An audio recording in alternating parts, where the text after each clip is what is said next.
quand il y a un nouveau résident qui arrive, nous, on va rencontrer cette personne pour voir un petit peu comment ça se passe dans la vie.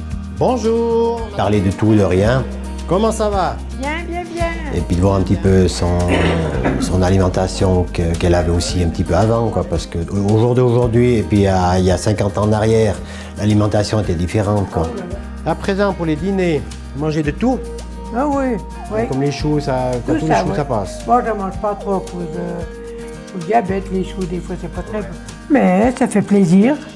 On peut discuter. Non, moi, je trouve que ça va très, très bien. Oui. La première rencontre se passe très bien. Après, on apprend un petit peu à connaître le nouveau résident et on arrive plus facilement à discuter avec le temps, quoi. Même à la salle à manger, on fait 2 ou 3 visites de temps en temps pour voir un peu comment ça se passe avec les résidents. Après, on a toujours des bons retours où chaque fois qu'on croise un résident, c'était bon, c'était si. Et puis, ça se passe très bien, quoi. Et des fois, alors, il y a des ateliers qui sont faits par l'animation, hein, des ateliers truites, par exemple. Oui. Vous allez les pêcher, puis c'est nous qu'on les fait, puis vous les mangez ensemble. Suivant les résidents, il y a des mixés, ou des lisses, ou des viandes hachées, ou tout le repas haché. En général, on a toujours des tours de table qu'on fait avec les résidents. Et on voit un petit peu avec les résidents ce qu'on peut offrir. Et puis à eux aussi, à nous demander un petit peu ce qu'ils aimeraient avoir une fois. Alors je vous remercie. Mais c'est moi qui vous remercie. Et puis à tout bientôt. Et puis une bonne journée. Hein. Merci. Au revoir. À vous aussi. Au revoir.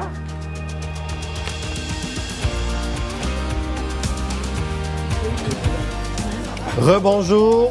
Bonjour, monsieur. Comment ça se passe? Ça va bien? C'est bien bon. Vous avez assez? Oui, monsieur, une portion. Ouais. Non, mais c'est très bon. Regardez un petit peu la place pour le dessert. Oui. Et moi, je vous souhaite un bon appétit. Merci à vous aussi. Et puis à tout bientôt. À tout bientôt. Ok. Merci beaucoup. Bye. Au revoir. Hein. Il y a quelque chose pour Madame Métro? Ça, c'est métro, ouais.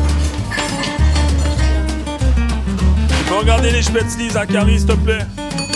Ici, à la cuisine Saint-Martin, donc on est, nous, en liaison chaude, c'est-à-dire c'est qu'on fait plutôt une cuisine minute. On essaye vraiment de finir les produits à la minute. On fait un service sur assiette, minute, plutôt dans un style de restauration classique. Là, tu les laisses bien griller, puis dès que tu sens que c'est bon, là, tu peux y aller. Tu les brasses une fois. C'est clair que pour réussir à faire de la cuisine minute, il faut qu'on ait fait un bon travail de mise en place. Donc ça se fait quand même, je dirais, sur la veille, souvent, où on doit quand même faire un travail de découpe de légumes, des choses qui nous prendraient trop de temps sur le matin, on n'y arriverait pas. Pour moi, la liaison chaude, elle permet de mieux respecter le produit. Je trouve qu'en qualité, j'arrive à des résultats qui correspondent à ce que j'ai envie de donner aux résidents.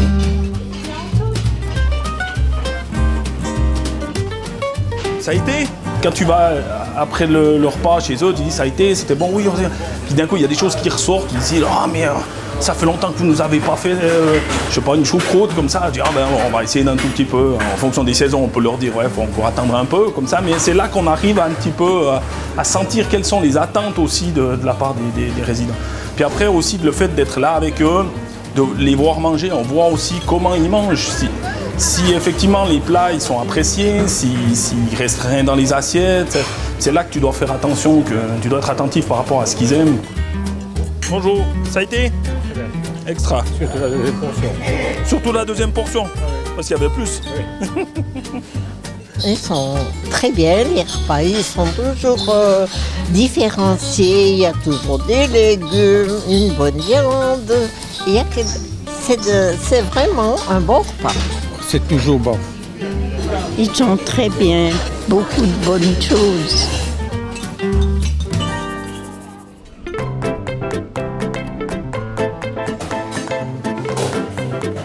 Ok, deuxième bleu. Ici, on fonctionne sur le principe de la liaison froide. Ça veut dire qu'on cuit notre aliment, on le cuisine de manière absolument classique. Après, on va le refroidir. Et pour le refroidir, on a des cellules de refroidissement. S'il faut imaginer un grand frigo avec des très gros ventilateurs qui va refroidir très rapidement l'aliment pour que très rapidement, il se retrouve à une température hygiéniquement correcte. Une fois que l'aliment est froid, on va le stocker et durant cette phase de refroidissement, à un moment donné, on va le ressortir pour le dresser. On va le dresser sur plat ou sur assiette, mais à froid, avant de le remettre en température.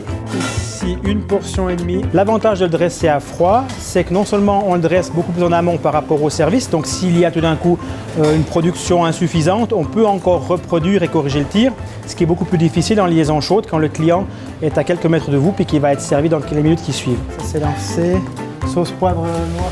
L'avantage de cette liaison froide, l'avantage pour une structure comme la nôtre, c'est que les différentes étapes, elles sont échelonnées dans le temps et dans l'espace. Je prends un exemple simple, on peut tout à fait se retrouver à cuire un ragoût le lundi, le refroidir, le dresser à froid le mardi pour qu'il soit servi au client le mercredi. C'est ce que permet justement la liaison froide, c'est anticiper la production suivant le jour de service. Fantastique. C'est parti.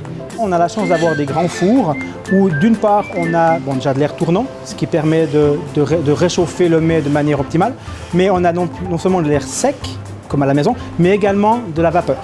Et c'est toute cette combinaison air sec-vapeur, dans ce qu'on appelle nos combis steamer, qui permet d'avoir un mode de régénération le plus idéal possible. Bonjour messieurs, dames, Madame Barbet, Madame Gel.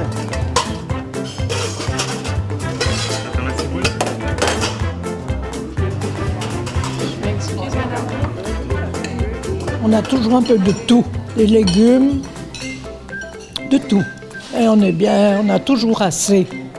En principe, c'est une bonne nourriture. Bon appétit, ces dames.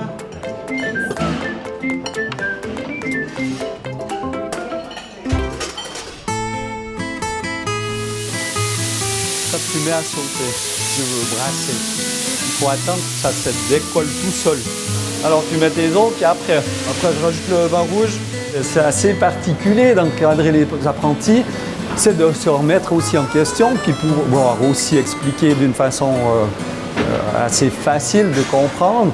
Ce que je prends moi souvent, c'est que j'essaye de tenir une ligne, de partir d'un produit, puis après l'expliquer, comment on va l'apprêter, comment on peut le mettre en valeur, comment on peut lui donner du goût. Et ça, c'est très important.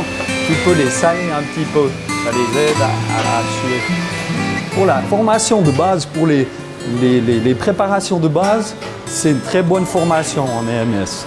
Même en deuxième année, on a déjà plusieurs choses. On a travaillé avec des choses froides comme des légumes, de pelés, mais aussi déjà avec la viande ou avec cuire. J'ai aussi déjà fait aussi les assiettes.